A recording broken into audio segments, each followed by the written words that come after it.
And, you know, he has the theme there of a planet being destroyed, and he has the theme of the Death Star. What is the Death Star? It looks like the moon, and it's a construct, and it's a construct that's used to try to take over planets. I think there are many of these things, and I think that what the language of life and all this stuff I talked about earlier, the way this information is put before me, what it's saying to me, I would suggest anyway, is that there is a modus operandi whereby they bring these moons in. When they bring the moons in, they have a fundamental effect on the planet as it is, and therefore they basically, as they did here, have a blank sheet of paper. It's over. That's civilization over.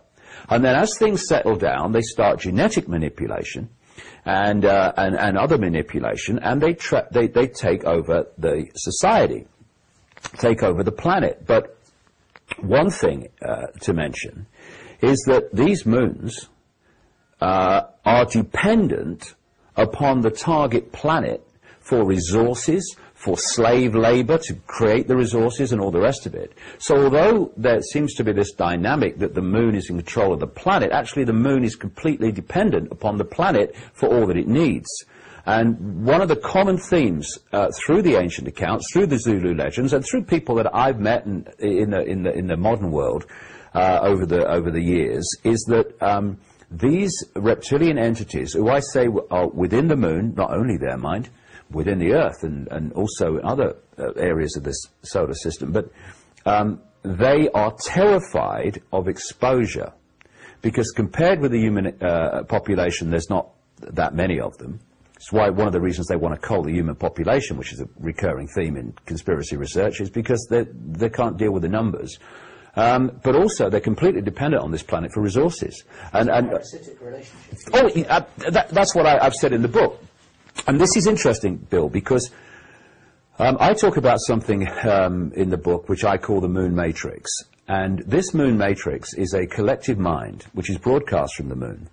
And basically, it is the collective mind of these reptilian entities. So what they've actually done, I explain what I mean in a second in more detail, but in theme, given you bring up that point about parasites, is that in so many ways, humanity has become a collective expression of that mentality. So if you look at society, I've talked about this whole subject in the book, fun enough. You have a parasitical group who literally go around parasiting off other planets, other groups of people, populations, planetary populations. And they have transferred that into the human society. Look at it, Bill.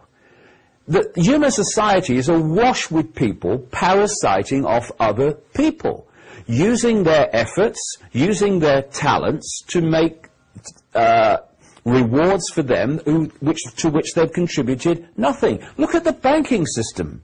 It's the greatest parasitical network you could ever come across.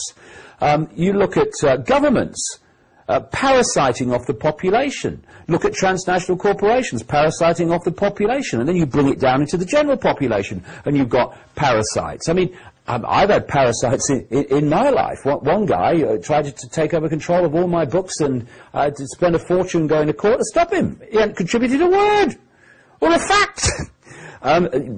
People like Jordan Maxwell's had parasites in his life, one in particular who tried to take over his work, his life's work, and make money out of it. So many people. You see parasites everywhere. Why? And then you come down into the body, you've got parasites in the body, it's multi-level. And I would suggest that the reptilian mentality has been transferred to the human collective mind, in a way I'll come to. Through what I call the moon matrix. And it depends how powerfully tuned you are to this moon matrix, this collective mind, as to how you are affected by it. The more powerfully tuned to it, the more your behavior and perceptions will be mirrors of this hive mind mentality. And the more you expand your awareness and therefore your vibrational state out of this moon matrix frequency, which is being broadcast from the moon, I would suggest, the less you're affected by it. Now, very quickly, we come back to this period we're in. They are desperate to stop people awakening out of the influence of the moon matrix, therefore out of the herd mentality, the hive mind. And once you start to withdraw from it, its influence over you diminishes, eventually disappears, and suddenly you can see things you couldn't see before. And as I mentioned earlier, the prime base state of these reptilian entities, because they desire control over, is desperate insecurity, fear of losing their ability to survive, because the target population see what's going on, and therefore that's the mentality that they are based upon. This collective mind, which is connected into the collective human mind, this hive mind, manifests, projects, communicates that into the population. So what are you looking at? You're looking at a human population that's invariably anxious, frightened of not surviving, not just physically, but through financially, through will my partner leave me? Will I lose my job? Will my belief system survive from this new information? It's all survival, survival. And where does that come from? You talk to brain experts, brain anatomists, etc., and I'll tell you, it comes from the reptilian brain. Comes from the reptilian brain, what they call, some of them call the R complex. I've been writing about the reptilian brain for years for obvious bloody reasons. And what I'm saying in the book, and again, people just have to feel this, is that this genetic manipulation that the ancients talked about, you find over and over and over again. You see it in the Bible, the sons of God interbred with the daughters of men and all that stuff, but that's just one expression. It's all over the place. I'm saying that this was the sequence, the basic theme sequence. Moon comes in, changes everything. End of society as was before. Massive geological, biological, everything bloody catastrophe. Fractured human personalities for those that even bloody survived. And then things settle down. And now the genetic manipulation starts. And suddenly societies start springing up in Sumer, Egypt, Indus Valley, South America, West Africa, China, ones that were ahead of the rest of them. I say this is the influence of these entities. And, of course, then you've got the stories of the Anunnaki in Sumer. You've got the stories of the Chitahuri in South Africa in the Zulu legends. And what I'm saying is that there was a genetic manipulation of the human species. I'm not saying we did not have any reptilian brain before then. I'm saying that it was nothing like it is. And I say that the reptilian brain acts, if you take the computer analogy, the biological body computer analogy that I've been using for years, where it's a biological computer that picks up this information and turns it into this reality, and because it's biological, it has the ability to think for itself to a certain level.